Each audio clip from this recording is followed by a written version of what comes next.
Whew, we are live. Wonderful. Well, and as always, you guys are right there waiting. So thank you. Thank you. It is so great to be with you again tonight for another happy hour. Now, for those of you who have not been with me before, one of the first things I ask is for some of you, if you feel moved, to type into chat what is in your glass tonight. We're in a happy hour, and it doesn't matter if you have Italian sparkling water, which is what I've got tonight, or whether you've got a glass of wine, a cup of tea, a cocktail. Let me know, because what is important is that we are taking this time together to sit down, relax, and have fun with plants.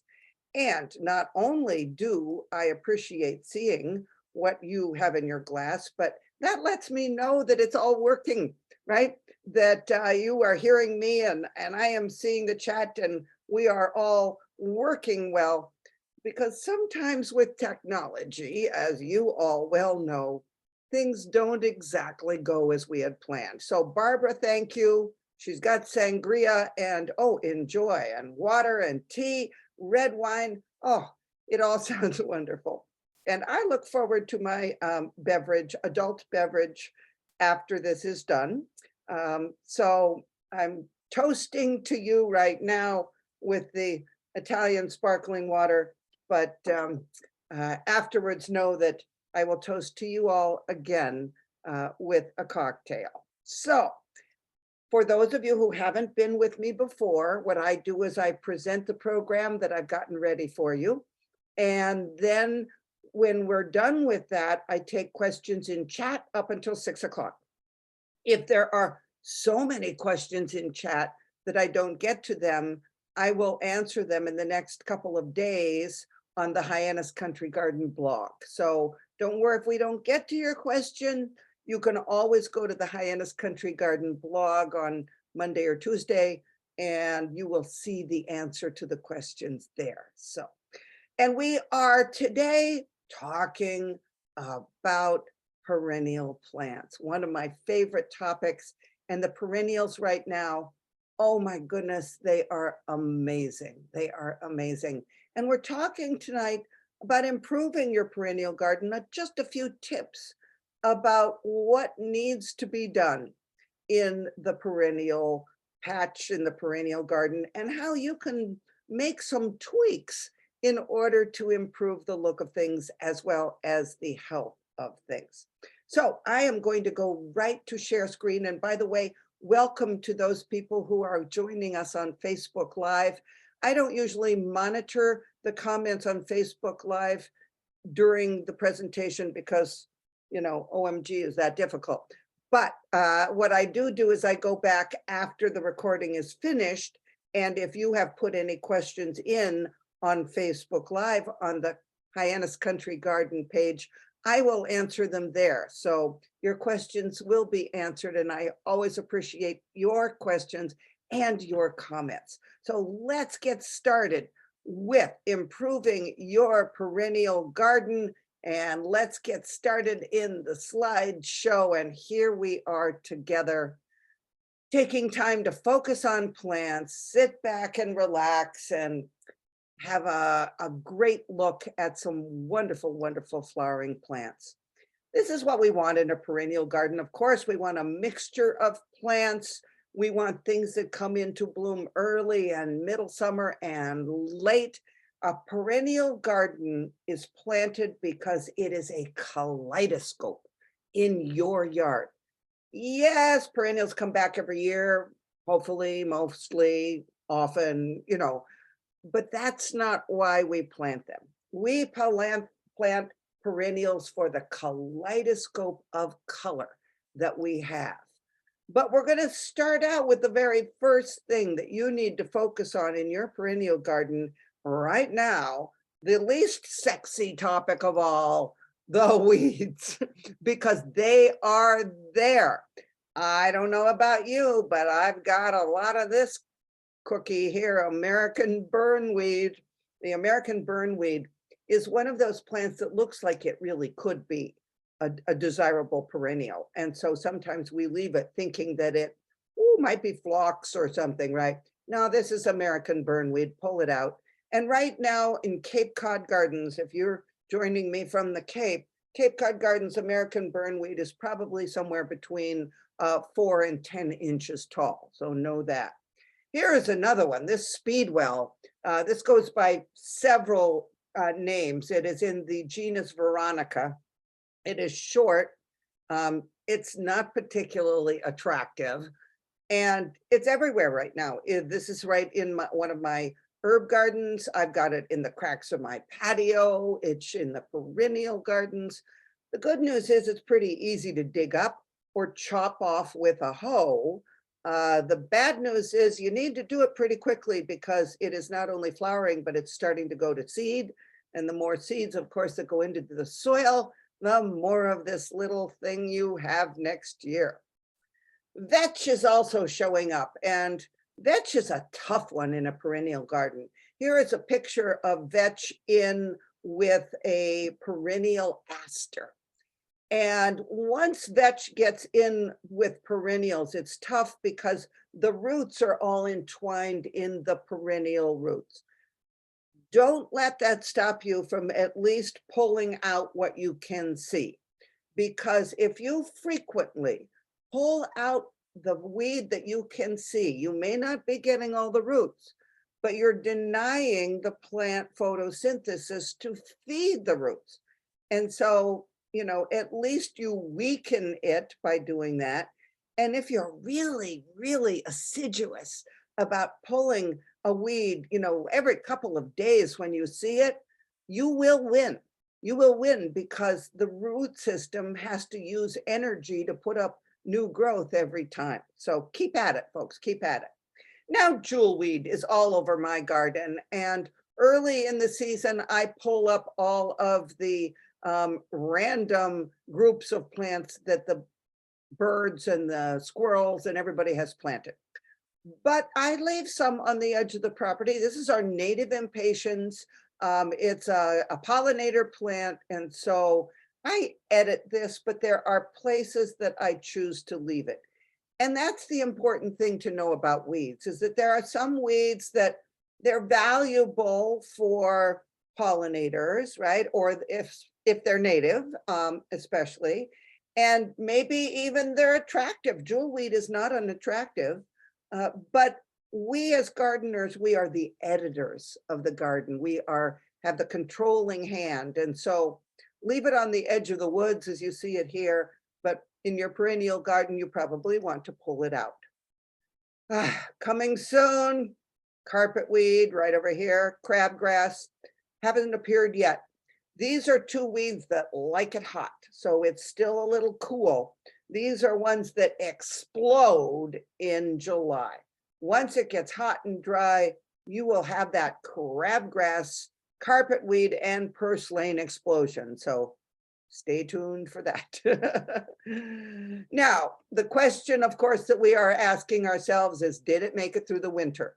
And so a lot of our perennial grasses did not make it through the winter. If this is how some of your perennial grasses look, this is not worth keeping. If it's only got a little bit of life over on one edge, this is time to dig this plant up and to say, thanks for coming, so long. And that's the decision that many of us are making now about certain plants. Is it time to say goodbye because there's only a little bit that's alive? Or do we nurture and prod and, you know, hope for the best? Many of our roses, not perennials, but many of us have them in the perennial gardens, don't we? They're coming back from down below, hopefully, and hopefully they are coming back from above the graft, not down below the graft. So we're getting the same rose back. And it's time with these plants to cut away all of these other bare stems. If you haven't done that yet, do cut that away because then it's much more attractive, right? Here is that rose bush in and among my Cerastus stigma, the plumbago ground cover and the heucheras, and it's so much more attractive without those empty stems. So this is the time, if you have not yet pruned back your roses or those hydrangea sticks, get it done. Get it done, because there is no hope in those hydrangea sticks in the middle of June. Maybe you have heath and heather that look like this. There are two approaches to this. My approach would be to say, thanks, bye. But if you're an adventuresome sort and you like propagating plants, I will tell you that if you cut out all of this dead stuff on a heath or a heather, and then you bury the stems of these outer pieces that are still alive here, right? Bury the stems in the soil a little bit and put a brick or a rock on them to hold them in the soil. Over the course of the summer, they will root, so that then in the fall, you can clip those new little plants that you have rooted off of the mother plant, which is mostly dead, and plant them where you need them. So if you are patient and you are adventuresome, by all means, go ahead and do this.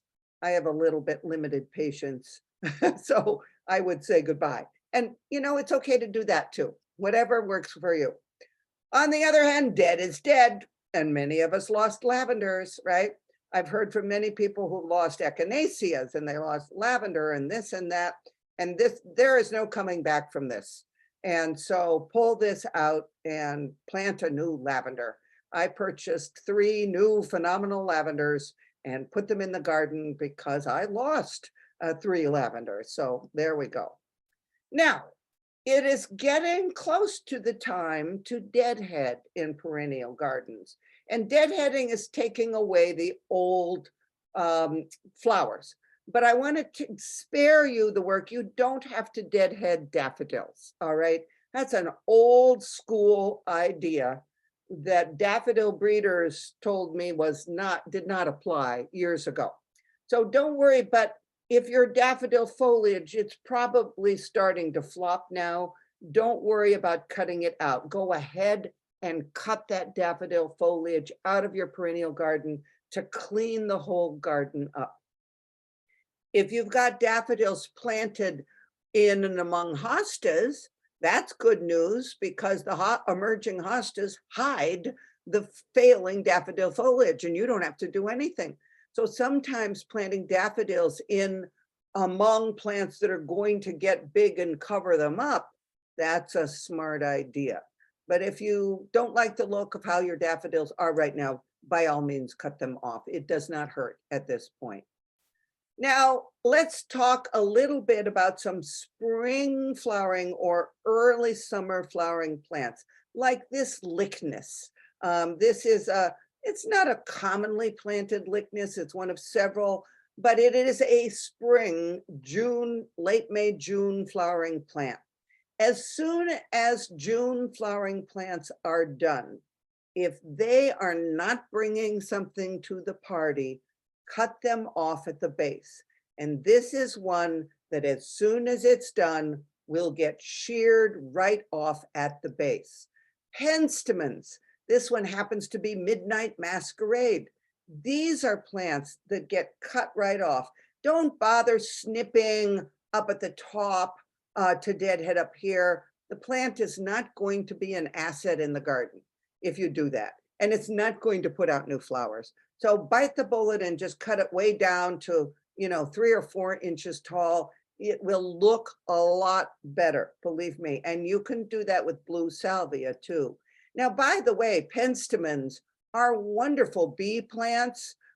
Here is one of the purple leaf penstemons, and you can see all the action that's going on here. So native to the North America plant, and many pollinators love it. And it's also a nice cutting flower. So if you have a cutting garden, be sure to plant some penstemons. And if you have a cutting garden, you have to have ladies' mantle. A little sneak preview of my insider information. Hyannis Country Garden, the perennials are 25% off through the weekend. And they have a lot of ladies' mantle. Now, ladies' mantle is wonderful for several things. It's wonderful in a cutting garden. because you put a sprig of lady's mantle with a peony or a penstemon or a foxglove, and it is gorgeous for bouquets. So that's number one. Number two, lady's mantle grows quite thickly, and so it is one of the weed smothering perennials. Yay, right? Everywhere you have lady's mantle planted, you don't have to weed and you don't have to mulch. Win-win. And it does self-seed if you don't deadhead it. So if you want your lady's mantle to self-seed in the area, let's say you have a shade, part shade area, and you need sort of some socks and shoes plants for around the shrubs or around the big hostas, let your lady's mantle go to seed because it will produce new ones, and that's always a treat. The coral bells are wonderful right now. They are in flower, but they benefit from cutting off the spent flowers once they go by. And these also, by the way, make great cutting flowers for bouquets, so don't hesitate to do that. For many heuchera, many coral bells, they will rebloom when you deadhead them. So don't delay once the blooms go by. But then there are those self-seeders. We talked about lady's mantle. My fave is foxglove, which isn't a true perennial. This is a biennial. It grows one year, blooms the next, and then it dies. So right now in my gardens, I have little baby foxglove plants that self-seeded last year. And those, of course, we are treasuring because next year they will do this. I have this type of foxglove all over my property right now. It's kind of a foxglove farm at the moment. And my husband and I both love it. And so we will let most of these go undeadheaded so that they self-seed. And by the way, 1 or 2 stalks of foxglove will produce hundreds of seeds. So I could, deadhead most of these and then let the rest seed around, and I would still have more foxglove than humans should be allowed to grow. Now, the bleeding hearts are starting to go dormant at this time of year. This happens to be gold heart dicentra, and the old-fashioned bleeding hearts are going dormant, and that's okay. You can see the leaves are starting to turn whitish and brown. That's a normal thing for these plants. And instead of deadheading for these plants, you would just cut them off at ground level. They will be back with you next spring. Let's talk a little about catmint because it's at its most beautiful right now, right? The blue flowers and showy and full and upright. Well, this is a plant that you can just leave alone after it finishes. It's good enough, but I like to cut mine down, and this is what I do.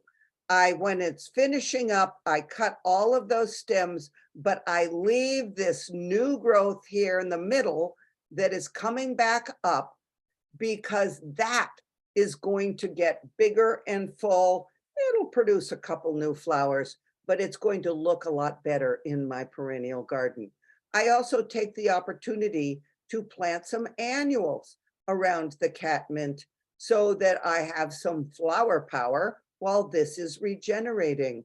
And here is how that same Nepeta, maybe this was a different year, I don't know, but this is how it looks later in August, right? When the annuals are doing their thing and some other plants are doing their thing, and the Nepeta has come back beautiful, attractive, with a few random flowers that make the bees happy. So you can know that you can do that with Nepeta. And here is another picture from that garden with the Nepeta coming back, and I've got the annuals around it, and the garden looks very good. Okay, let's talk a little bit about the Stella d'Oro, happy returns, what else? Early bird cardinal, daylilies, because nothing is uglier than an untended Stella d'Oro daylily, an undeadheaded Stella d'Oro. Stella d'Oro usually comes with tags that say blooms all summer. And that's as truthful as the tags in clothing that say one size fits all. No. But if you deadhead these promptly, they will produce some new flowers in late August, September, early October. And of course, they'd look a lot better too, because this is not attractive, right? This is not attractive. But here's what you need to know about deadheading Stella d'Oros, and frankly, all daylilies, but particularly the happy returns and the stellas. You need to learn to tell the difference between a bud and a seed pod. Pretty clear in this picture, right? Seed pods are round and fat and kind of turn whitish, and the buds are long and thin and have a yellow cast. This one is the bud, of course. That is the seed pod. This happens to be an early bird cardinal daylily. And as soon as the last flower on this plant or Stella d'Oro or Happy Returns has opened, you cut the whole stem, all these stems, you cut them right down into the plant. And at the same time, you can pull off any brown leaves that happen to be there. And at the same time, you can give it a little plant tone or flower tone fertilizer. It doesn't take much. And that will help stimulate these early flowering daylilies, these June flowering daylilies. It will stimulate them to make a second crop, and they look so much better. So my general rule is that if the perennial is not an asset in the garden at the end of June, I cut it to the ground. Things like blue salvia come back fine. Veronica, fine. Spiderwort, good riddance to bad rubbish. Get it out of there. So, and there are some perennials, of course, that go dormant. We talked about the bleeding heart going dormant. Yes. Well, there are some perennials that go dormant after they bloom, and the poppies are an example.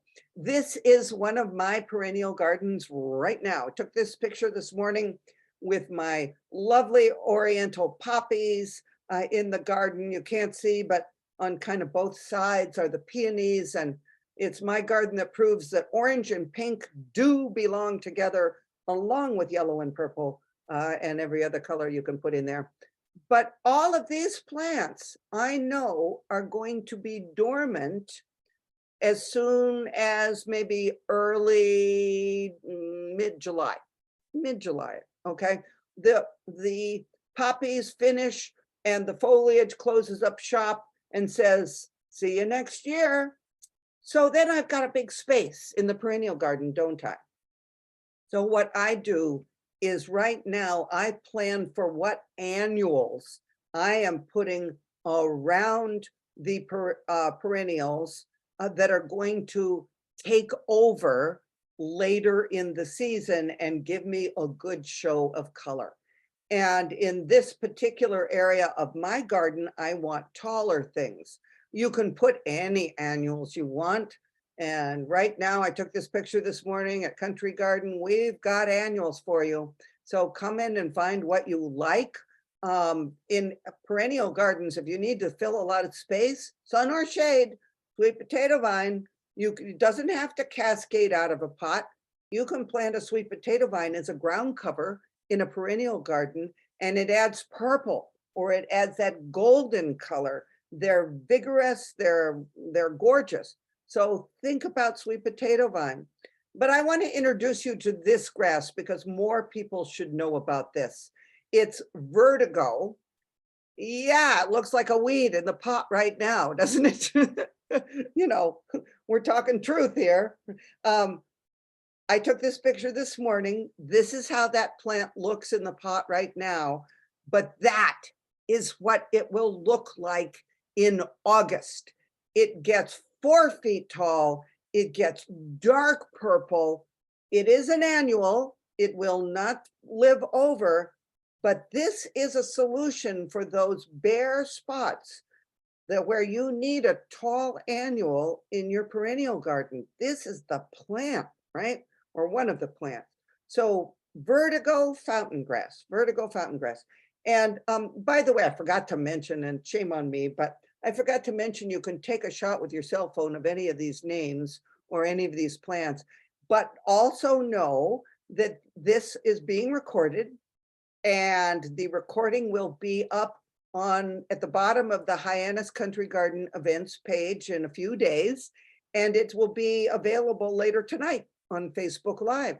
So if you need to go back and kind of scroll through and find the plant you were looking for to remember the name, you can do that. So vertigo, fountain grass. It's also a good time right now to put other annuals in the perennial garden. And I do quite a bit of this.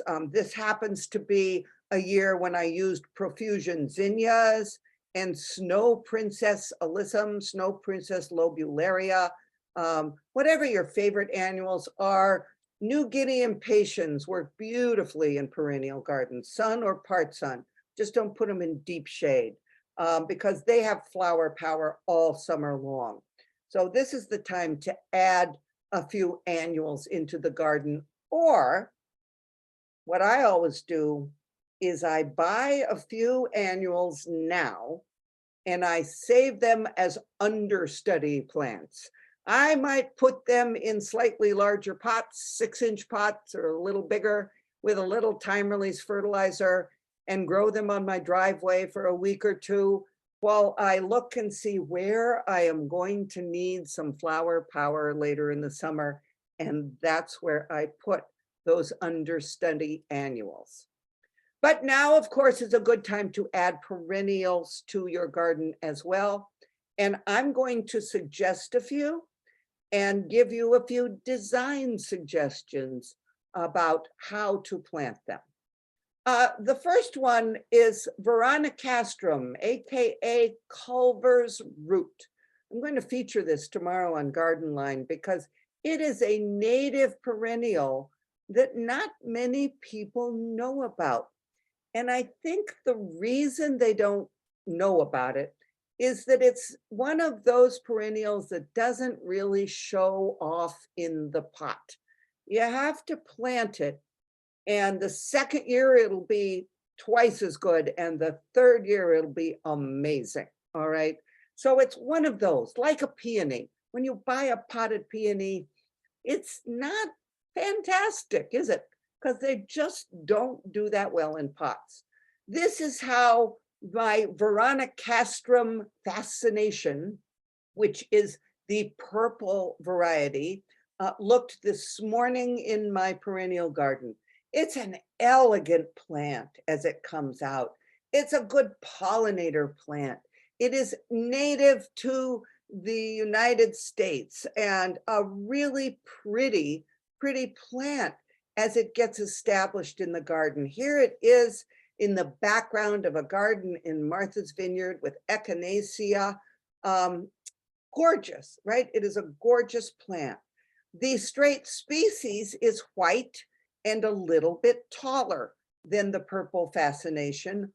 Also a nice plant, particularly attractive where, oh, I got it in a minute, particularly attractive where it might catch the rays of the setting sun or the morning sun. And here are the pots that were at Country Garden today. There are a few more of them, but this was the group I shot. These are the purple ones here. And you can see why I say it's kind of a tough sell when it's in a pot because it's not flowering ever in the pot, really, number one. Number two, it's kind of thin in the pot and people don't realize what it can do. But once you see what it can do, you will want it in the garden. Now, Crocosmia and Liatris, both wonderful plants. You want Crocosmia for, well, first of all, a dash of red. Everybody needs a dash of red, number one. Number two, the hummingbirds love this plant. Number three, it blooms in midsummer, and I know that many of you may have perennial gardens that the most flower power is early in the season. Well, you want some July color, you need Crocosmia and Liatris. The Liatris is a native plant and comes in several varieties. This is Crocosmia in the garden center right now. And again, all these perennials are 25% off tomorrow or the weekend. Okay. And this is a plant that really loves it by a stone wall or a place where there's some heat. Now, speaking of dashes of red, if you have a shade garden, you need cardinal flower, Lobelia cardinalis. And you need this because, first of all, it self-seeds gently in and among hostas and ferns in your shade garden, doesn't crowd anything out, native plant, hummingbird plant, pollinator plant, and it brings a bright color into a midsummer shade garden. And as we all know, the choices for flower power in midsummer and late summer in a shade garden are fewer than they are in the sunny garden. So I would recommend to you the cardinal flower. Stokes aster is another native plant, Stokesia, and this is a good one for midsummer bloom. Stokesia blooms at the same time as the daylilies, and the purple blue of the Stokesia makes a great pairing in front of the yellow, orange, red shades of daylilies. So a nice plant for the garden, and you can even use it as a cut flower. Balloon flower. I saw a lot of these dwarf balloon flowers today in the garden center, and I couldn't find a picture of it in bloom in my garden, although I have grown it in the past. But I love the dwarf balloon flower because it stays in one spot. So for those people that have smaller gardens, you don't want plants that spread vigorously, right?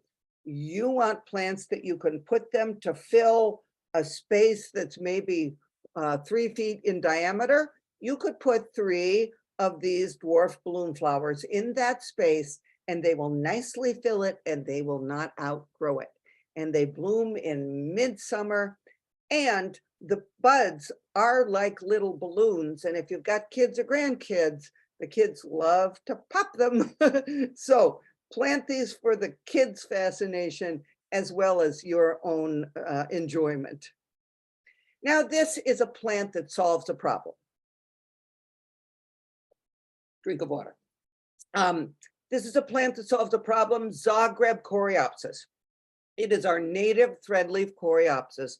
The problem that it solves is a weed smothering perennial for dry, sunny areas. Maybe you've got a dry, sunny slope. Maybe you've got a hell strip out by the road, like I did, where there's no irrigation, and you want a plant that is going to grow vigorously enough that you won't have to weed there and you won't have to mulch there. This is the plant for you. It blooms in July. It is drought tolerant, Zagreb coreopsis, drought tolerant, and pretty when it's in bloom, pretty as a, it's a bee plant, a butterfly plant, and the birds like to eat the seeds. So later in the summer, this will be the soft foliage with black seeds on it that the birds will eat. This is an area of my property that I don't have to tend. I don't cut it down in the fall. It dies to the ground all on its own. I don't do anything when it comes up in the spring. I might water it every 3 weeks in a drought. But otherwise, this is a plant that I don't have to think about. And it's attractive. Zagreb coreopsis. I love Russian sage for its length of bloom. And here's a design tip for Russian sage. Plant it in groups of 3 or 5 or 7 or 9 and put them about 18 inches apart. This is a tall, thin plant. And if you put 1 or 2 in a perennial garden, it just looks dumb. So plant it in a group, right? Make a statement.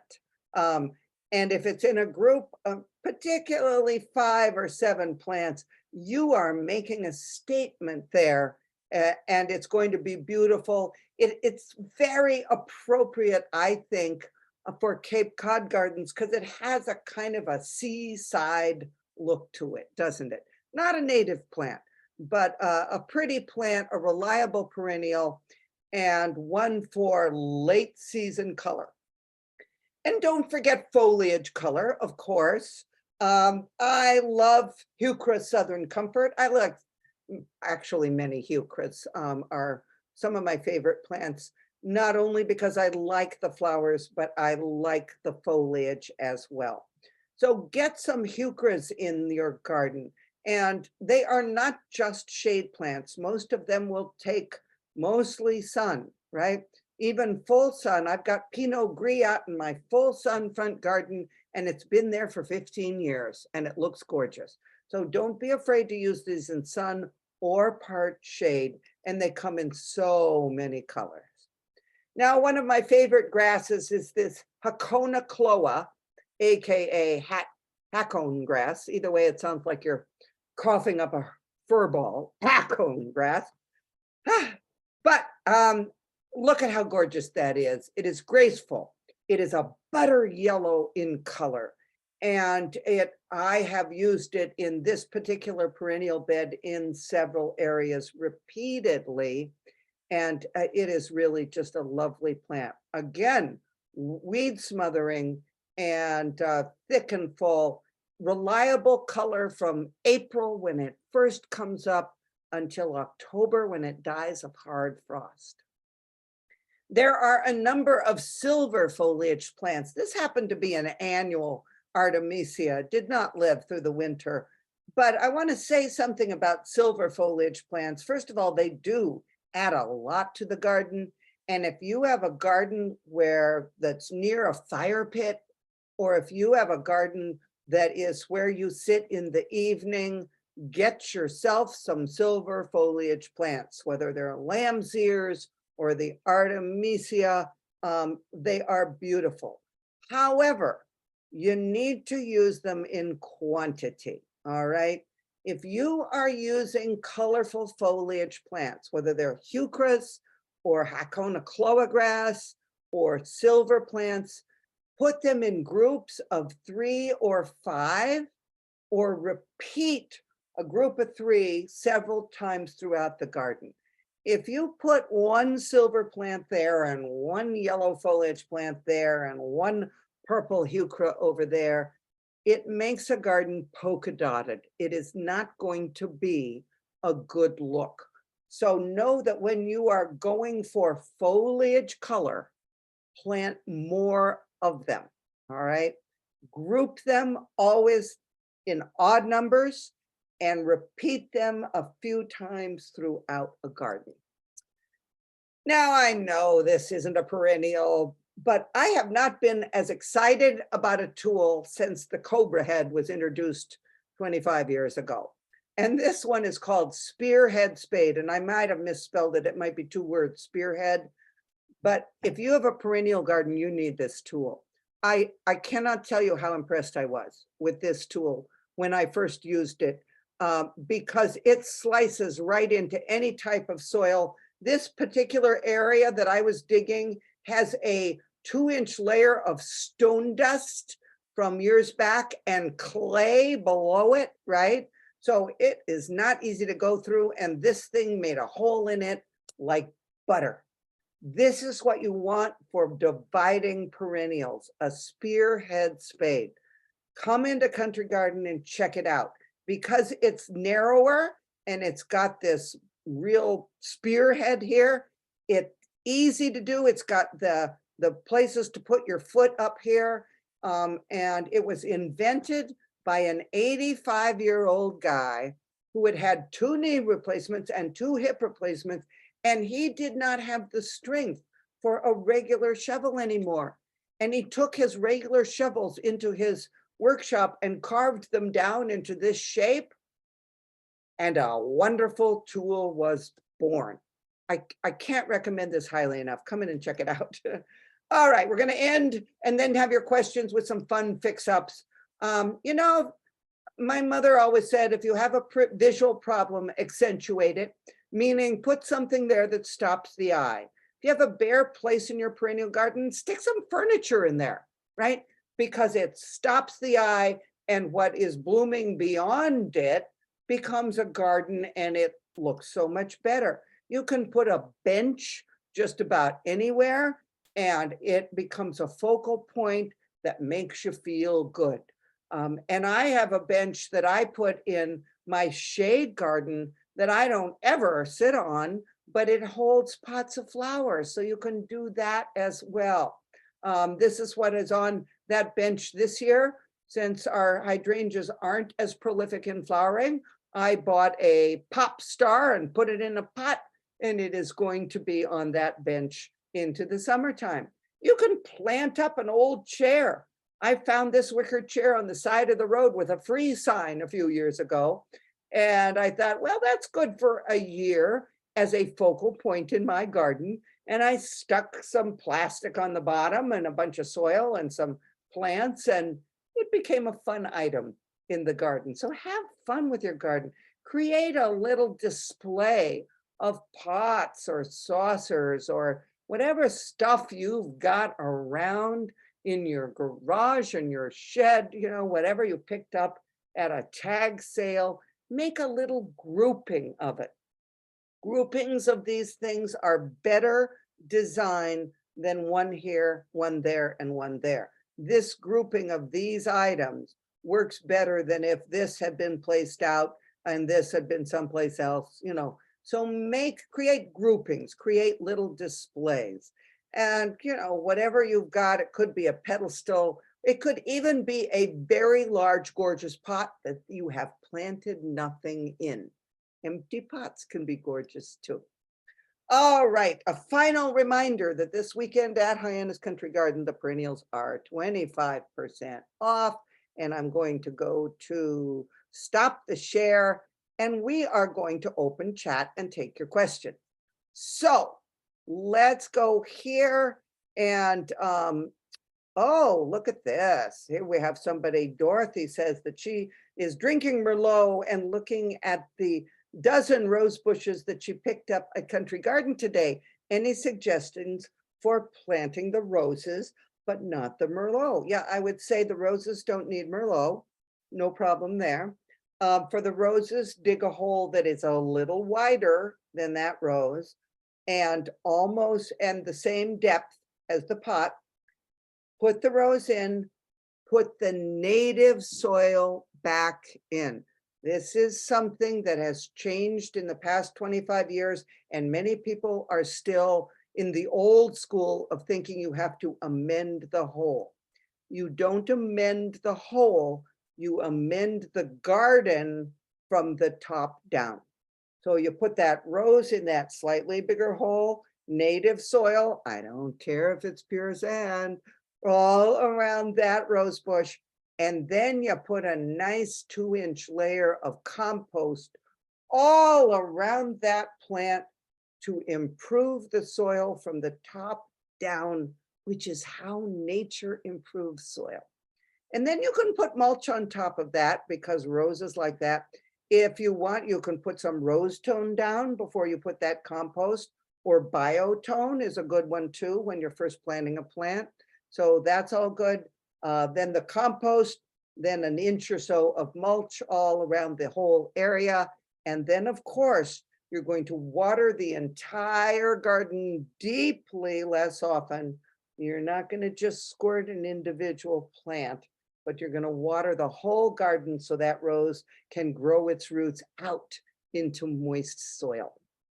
Okay, I tried PlantSkid and the pump keeps clogging. Any advice? I'm assuming you're using a pump sprayer. And what I do with PlantSkid is I put it through a strainer.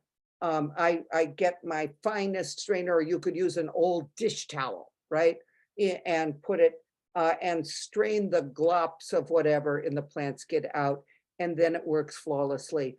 Don't also be afraid to dilute it a little bit. You can add a 1/4 part of water to 3/4 part of PlantSkid, and that should do it much better, all right, for you. But I have found that pouring it through the strainer into my sprayer That's the key. My perennials are being swallowed by my neighbor's Asian bittersweet. I have dug and dug roots. Any advice? Persistence, persistence. You will win, okay? But don't think that you necessarily, when they're young ones, you can of course pull up the roots. But any larger plant, just chop it off. Yes, it's going to come back, but at a cost, all right? Anytime you chop off a plant and it puts up new, it costs the root system energy. And if you go out on weekly bittersweet patrol, okay, and do that, you will eventually win. You can't spray an herbicide, right, in a perennial garden because all your perennials will die. That's number one. Number two, the organic herbicides, the ones that are safest for you and me and the birds and the bees, they are not taken down in the roots to kill the roots, particularly on bittersweet. So give up the, the spray idea, and just keep cutting them off. And, give yourself a reward once a week for going out and cutting them. And may the force be with you. May the force be with you. What is making the large holes in my hydrangea leaves? I'm seeing a lot of ants. Well, the ants have nothing to do with the holes, okay? Ants are often there because there is an insect that is secreting plant juices, and they're there for the sugar that's in the plant juices. Usually with large holes in hydrangea leaves, it is something like a little, larva or a fruit worm. Look underneath some of those leaves and see if you see a green larva of some sort. Number one, first response wouldn't hurt to spray them with Captain Jack's, which is spinosad, which is effective for earwigs and larvae. And so even if you can't identify what it is, Captain Jack's would be my go-to response in that situation. And ignore the ants. They're not the problem. Any suggestions for deadheading Shasta daisies for rebloom? Full disclosure, I'm not a Shasta fan. And the reason I'm not a Shasta fan is that after they bloom, they are not an asset in the garden. And so anytime I have grown Shastas, I just cut them right to the ground. I don't think about rebloom. I cut them to the ground and I focus on a perennial hibiscus that's going to come into flower afterwards, right? I think Shasta daisies are probably better planted in a cutting garden, or if you're putting them in a perennial garden, put them behind something like sun patience, either some annuals, or put them behind a shorter, later blooming perennial, like maybe one of the shorter asters, aster wood blue, for example, so that then you don't see them later in the summer. And you don't have to spend your time meticulously deadheading for something that doesn't work to help them rebloom anyway. That's what my take on Shasta daisies. On the weed list, what's the best way to eliminate sorrel, sheep sorrel? It's taking over. Number one, sorrel is actually an indicator weed. It indicates that you have acidic soil. The first thing to do is put a light application of lime down to start to raise the pH. Most perennials do well in the 6 to 7 or 6 to 7.5 pH. The sorrel indicates you probably have a pH that's 6 or below. So I would put a light application of lime down, number one. Number two, pull them out by hand. I mean, they're easy to pull out by hand. I know they come back, but if you put mulch down shortly after you pull them out, that delays them. And if you pull them out first, put down the lime and then put mulch down, that can also delay them and keep it off the list. The other thing you can do for sorrel is to get them out with a hoe. If you don't want to get down on your hands and knees and pull them out by hand, chop them off with a hoe and then do the liming and mulch routine. I transplanted my rhubarb twice and it still isn't doing well. What's the secret for success? Thin and small and being eaten. Yeah, that's kind of depressing, right? Thin and small and being eaten. Well, number one, full sun, full dead on sun. Number two, a well amended soil. So, what I would do if I were planting a rhubarb is put down a 2 or 3 inch layer of compost over a 4 foot wide area, a 4 foot diameter circle. And I would plant that rhubarb in the middle. Some of that compost will get incorporated when you plant and some will stay on the surface. And then I would put an inch or two of mulch over that to amend from the top down. I would fertilize it with plant tone. All right. And I would fertilize it early in the spring next year and fertilize it now to build up strength for next season. And a deep soaking once a week. All right, not a shallow watering, not hand watering, that doesn't do it.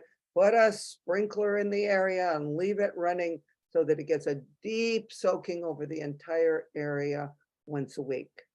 And that's what, and in terms of being eaten, probably earwigs. Earwigs happen to be really bad this year for whatever reason.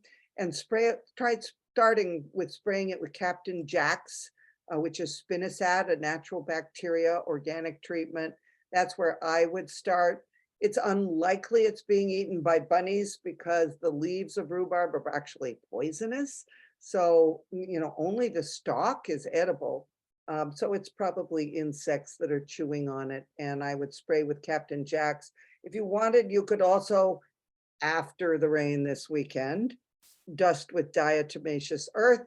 That would help to, to help as well.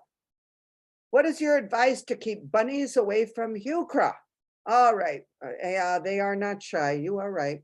My advice to keep bunnies away from heuchera and any plant, any ornamental plant, my advice is plant skid. And we had somebody ask about that. I'm going to type the name right here in chat right now. PLANTSKYDD.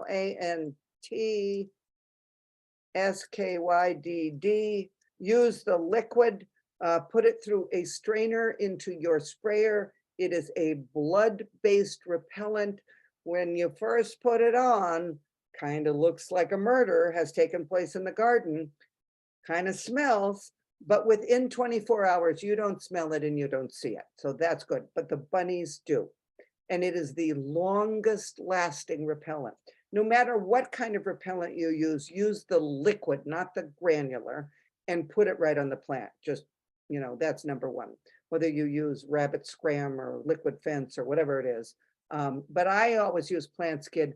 And I don't put a new plant in my garden without spraying it with plant skid before I go to bed that night. And the reason is I want to tell Bun Bun that this is not on your menu, okay? Because animals are all creatures of habit. So you don't want to let them get into the habit of coming into your perennial garden for lunch, right? Or nibbling on your annuals for dinner. And so from day one, you spray it with a plant skid. I usually don't have to reapply it. The bunnies eat the clover in my lawn or some of the weeds that are in other parts of the property. And if you have a vegetable garden, of course, you can't use any of those repellents, being blood, egg, and milk based. You need to fence. So there we are. Should macrophylla hydrangeas be fertilized in July? Only if a soil test shows that you need fertilizer. Otherwise, no. If I'm fertilizing my hydrangeas, I do it in the spring. If you haven't done it yet, you could put a light application of Hollytone or something down, but not in July. No, you don't want to push growth on these plants late in the summer. So that is, I'm going to go back here. That is the case with that. Okay. Please help me get rid of creeping bellflower for good. Oh, Helen, may the force be with you. That is just, that's like bishop's weed. And if it were my garden, I'd dig everything out, including the perennials that it has invaded, and I would throw it all out. That's what I would do if it were my garden. And I would start over with fresh soil and I would have an eagle eye out, and anytime that I saw a little piece coming, I would either spray it with one of the organic herbicides or pull it out. But vigilance, total vigilance. And the first time that you get exhausted and don't pull up the little piece, that's when it's going to come and take over again. And I sympathize, because that is really an obnoxious. And this is one of the plants that comes with pass along plants, right? This is the downside of a plant sale or a neighbor saying, would you like some? I had years ago, a neighbor asked me if I wanted daylilies. I said, yes. It came with bishop's weed, and I had to sell that house in order to get rid of the bishop's weed. That's how, it was impossible. So there are some people who say never take a plant someone else wants to give you. I'm not sure I'm quite there yet, but I'm kind of getting there. And there are other people that say, if you take a pass along plant, have the person who's giving it to you wash all the soil off of it on their property, not on yours, so that all seeds and roots and everything get washed off in their yard, and then take it home and plant it. I made the mistake a few years ago of planting mint in various places, and they spread like crazy. What's the way to tame them and keep them from swallowing up? You can't tame them. Dig up any place that it's invaded. I'm in the situation now where mint from, I don't know, 6 or 7 feet in another place where it was all contained, self-seeded into a plant that I truly like in my rain garden. There's no way I'm going to get rid of that mint without digging up that plant I truly like. I'm going to take my spearhead spade and dig up that whole thing and throw away all the parts with the mint roots, and then replant small chunks of the plant that I like, because there's no way I'm going to get rid of mint in that area. So I would encourage you to dig it. Any place the mint is invaded where you don't want it, dig it up. Otherwise, it's going to be your full-time job, cutting off that mint, every couple of weeks. Okay. What is the best treatment for rabbits or chipmunks eating everything? Rabbits, I told you, plant skid, rabbit repellent on ornamental plants. Chipmunks eat whatever is in their path. And, you just have to harass them the best you can. You can get them to move elsewhere if they've got tunnels with a product called Rat Magic. I'll type it in chat. Rat Magic is labeled for chipmunks, and it's basically plant oils, clove and rosemary and mint oils and everything. And I pour it down the holes where chipmunks, and they do move elsewhere. Doesn't get rid of the chipmunks, all right? You have to learn to coexist with chipmunks. And they're always more of a problem now, maybe because they're feeding babies, I don't know. But in my experience, chipmunks are more of a problem now than they are later in the summer. My friend Helen calls them rats in tuxedos. We all understand why. Okay. I have, let's see. What is the weed that looks like a lily with very deep roots? It's probably the ground orchid. There is a ground orchid that, believe me, is not a valuable orchid, but it does resemble, and kind of curves a little bit. And at this time of year, it's about this tall, and it does have very deep roots. And just keep cutting it off. Ericine, I'm trying to remember what the botanic name is, but if you Googled ground orchid weed, you would get to the plant I'm talking about. I have 2 mountain laurel within 4 feet of each other. One is covered with flowers and the other doesn't have any flowers. And they both flowered last year. Why? One might have gotten drier last summer. They formed their flower buds in July and August for the next year. One might be in a little more sun, and so the buds dried up last year. All right. One might have had its roots compromised by an underground animal. Or the second one, the genetics just might be slightly different, and it was more prone to freezing in the hard frost. So we always have to remember that the plants are different and we can't expect them to all bloom. Okay, so I think we have done it and good time, and I appreciate you all being here again with me tonight. I will be raising my glass to you out on my deck as I look out on my perennials, and I hope I see you at Hyannis Country Garden really soon. Take care and have a wonderful weekend.